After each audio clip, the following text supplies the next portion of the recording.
ಬಹಳ ವರ್ಷಗಳಿಂದ ನನಗೆ ಚಿರಪರಿಚಿತರಾದ ಮಾಜಿ ಸಚಿವ ನಾಗೇಶ್ ಅವರು ಮಂತ್ರಿಗಳಾಗಿ ಶಿಕ್ಷಣ ಕ್ಷೇತ್ರದಲ್ಲಿ ಉತ್ತಮ ರೀತಿಯಲ್ಲಿ ಕೆಲಸ ಮಾಡಿದ್ರು. ಅವರೊಬ್ಬ ಪ್ರಾಮಾಣಿಕ ವ್ಯಕ್ತಿಯಾಗಿದ್ರು ಎಂದು ಸಿಎಂ ಡಿಕೆ ಶಿವಕುಮಾರ್ ಹೇಳಿದರು.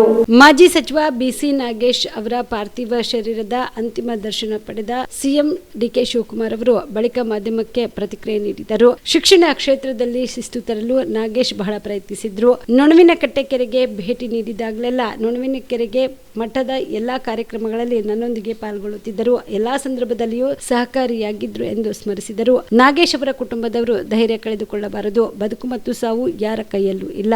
ಇದು ಪ್ರಕೃತಿಯ ನಿಯಮ. ಈ ನಿಯಮದೊಳಗೆಯೇ ನಾವು ಕೆಲಸ ಮಾಡಬೇಕಾಗುತ್ತದೆ. ನಾಗೇಶ್ ಅವರು ಮಾಡಿದ ಒಳ್ಳೆಯ ಕೆಲಸಗಳು ಇವತ್ತಿಗೂ ಇವೆ. ಅವರ ಕ್ಷೇತ್ರದಲ್ಲಿ ಹೆಚ್ಚಿನ ಜನಸಂಖ್ಯೆ ಇಲ್ಲದಿದ್ರೂ ಅಲ್ಲಿ ಅಪಾರವಾದ ವಿಶ್ವಾಸ ಗಳಿಸಿ ಜನಪ್ರತಿನಿಧಿಯಾಗಿ ಸೇವೆ ಸಲ್ಲಿಸಿದ್ದಾರೆ. ಅವರ ಆತ್ಮಕ್ಕೆ ಶಾಂತಿ ಸಿಗಲಿ ಎಂದರು. ನಮ್ಮ ತಿಪ್ಟೂರು ಶಾಸಕರಾಗಿದ್ದಂಥ ನಾಗೇಶ್ ಅವರು ನನಗೆ ಭಾಳ ವಯಸ್ಸಿಂದ ಪರಿಚಯ. ಮಂತ್ರಿಯಾಗಿ ಕೆಲಸ ಮಾಡಿದರು. ಒಳ್ಳೆ ಎಜುಕೇಷನ್ ಮಿನಿಸ್ಟರ್ ಆಗಿ ಭಾಳ ಪ್ರಾಮಾಣಿಕವಾದಂಥ ಒಬ್ಬ ವ್ಯಕ್ತಿ. ನನಗೆ ಬೆಳಗ್ಗೆ ತಾನೇ ನಮ್ಮ ವಿರೋಧ ಪಕ್ಷದ ನಾಯಕರು ನನಗೆ ತಿಳಿಸಿದ್ರು ಈ ರೀತಿ ಆಗಿದೆ ಅಂತೇಳಿ. ಸೊ ಎಜುಕೇಷನಲ್ಲಿ ದೊಡ್ಡ ಶಿಸ್ತನ್ನು ತರಲಿಕ್ಕೆ ದೊಡ್ಡ ಪ್ರಯತ್ನವನ್ನು ಮಾಡಿದ್ರು.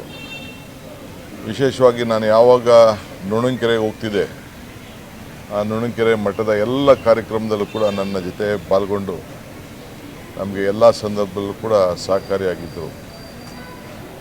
ಸೊ ಇವತ್ತು ಅವರ ಕುಟುಂಬ ಕೂಡ ನಾನು ನೋಡಿದೆ.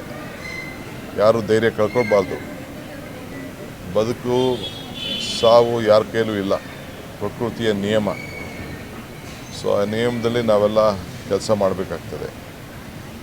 ಆದರೆ ಅವರು ಮಾಡಿದಂಥ ಅನೇಕ ಒಳ್ಳೆಯ ಗುಣಗಳು ಇವತ್ತು ಕೂಡ ಇದೆ. ಆ ಕ್ಷೇತ್ರದಲ್ಲಿ ಏನು ದೊಡ್ಡ ಜನಸಂಖ್ಯೆ ಅವ್ರದ್ದೇನಿಲ್ಲ, ಆದರೂ ಕೂಡ ಅವರು ಅಪಾರವಾದಂಥ ವಿಶ್ವಾಸ ಗಳಿಸಿ ಅಲ್ಲಿ ಜನಪ್ರತಿನಿಧಿಯಾಗಿ ಸೇವೆಯನ್ನು ಮಾಡಿಕೊಂಡು ಬಂದಿದ್ದಾರೆ. ಸೊ ಅವರ ಆತ್ಮಕ್ಕೆ ಶಾಂತಿ ಸಿಗಲಿ. ಸರ್ಕಾರ ಕೂಡ ಅವ್ರಿಗೆ ಏನು ಒಂದು ಗೌರವವನ್ನು ಕೊಡಬೇಕು, ಅವ್ರಿಗೆ ಆ ಗೌರವವನ್ನು, ಸರ್ಕಾರದ ಗೌರವ ಎಲ್ಲ ಥರದ್ದು ಕೂಡ ಅವ್ರಿಗೆ ದೊರೀತದೆ. ಸೊ ಅವರ ಎಲ್ಲ ಅನ್ಯಾಯಗಳು, ಅವ್ರ ಪಕ್ಷದ ಕಾರ್ಯಕರ್ತರು, ಅವರ ಬಂಧುಗಳು ಎಲ್ಲರೂ ಕೂಡ ಭಗವಂತ ಒಳ್ಳೇದು ಮಾಡಲಿ ಅಂಥೇಳಿ ಅವ್ರಿಗೆ ಇದನ್ನು ತಡ್ಕೊಳ್ಳೋಂಥ ಶಕ್ತಿ ಸಿಗಲಿ ಅಂಥೇಳಿ ನಾನು ಪ್ರಾರ್ಥನೆ ಮಾಡ್ತೇನೆ. ಸೊ ಇವತ್ತು ನಾನು ಅಸೆಂಬ್ಲಿಲಿ ಕಾರಣದಿಂದ ಅವ್ರಿಗೆ ನಮನವನ್ನು ಸಲ್ಲಿಸಲಿಕ್ಕೆ ಆಗ್ತಾಯಿಲ್ಲ ಇವತ್ತು. ಏಕೆಂದರೆ ನಾನು ದೆಹಲಿಯಲ್ಲಿ ನನ್ನದೊಂದು ಸಭೆ ಇದೆ, ಹೋಗಬೇಕಾಗಿದೆ. ನಾಳೆ ತಮಿಳುನಾಡಿನಲ್ಲಿ ಒಂದು ಸಭೆ ಇದೆ, ಹೋಮ್ ಮಿನಿಸ್ಟ್ರು ಕರೆದಿರೋಂಥ ಸಭೆ, ಅದರಲ್ಲೂ ಕೂಡ ಪಾಲ್ಗೊಳ್ಬೇಕಾಗಿದೆ. ಸೊ ಅದರಿಂದ ನಾನು ಇವತ್ತು ಅಸೆಂಬ್ಲಿಯಲ್ಲಿ ಅವ್ರಿಗೆ ನುಡಿ ನಮನವನ್ನು ಸಲ್ಲಿಸಲಿಕ್ಕೆ ಸಾಧ್ಯ ಆಗ್ತಾಯಿಲ್ಲ. ಕಲಬುರಗಿ ಜಿಲ್ಲೆಯ ಜನರಿಗೆ ಮಿರಾ ಮೆನ್ಸ್ ಅವೆನ್ಯೂ ವತಿಯಿಂದ ಶುಭ ಸುದ್ದಿ. ಮಿರಾ ಮೆನ್ಸ್ ಅವೆನ್ಯೂ ಬಟ್ಟೆ ಶೋರೂಮ್ನಲ್ಲಿ ಬ್ರಾಂಡೆಡ್ ರೆಡಿಮೇಡ್ ಬಟ್ಟೆಗಳ ಮೇಲೆ ಅಪ್ ಟು 50% ಡಿಸ್ಕೌಂಟ್. ಮತ್ತ್ಯಾಕೆ ತಡ, ಹಿಂದೆ ಭೇಟಿ ನೀಡಿ ನಿಮ್ಮ ಮೀರಾ ಮೆನ್ಸ್ ಅವೆನ್ಯೂನಲ್ಲಿ.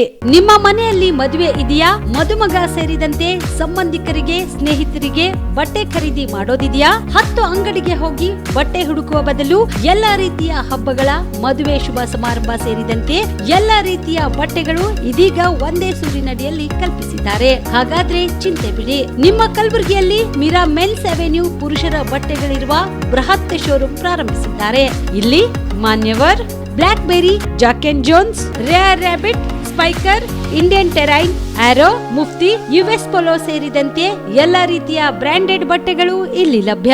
ಇನ್ನೊಂದು ವಿಶೇಷ ಏನೆಂದ್ರೆ, ಮದುಮಗನಿಗೆ ಹಾಗೂ ಸಂಬಂಧಿಕರಿಗೆ ಮದುವೆಗೆ ಬೇಕಾದ ಎಲ್ಲಾ ರೀತಿಯ ಬಟ್ಟೆ, ಸೂಟ್, ಶೇರ್ವಾನಿ, ಜೋಧ್ಪುರಿ, ಬ್ಲೇಸರ್, ಪೇಟಾ, ಶೂಸ್ ಸೇರಿದಂತೆ ಎಲ್ಲಾ ರೀತಿಯ ವಸ್ತುಗಳು ಇಲ್ಲಿ ರಿಯಾಯಿತಿ ದರದಲ್ಲಿ ಲಭ್ಯ.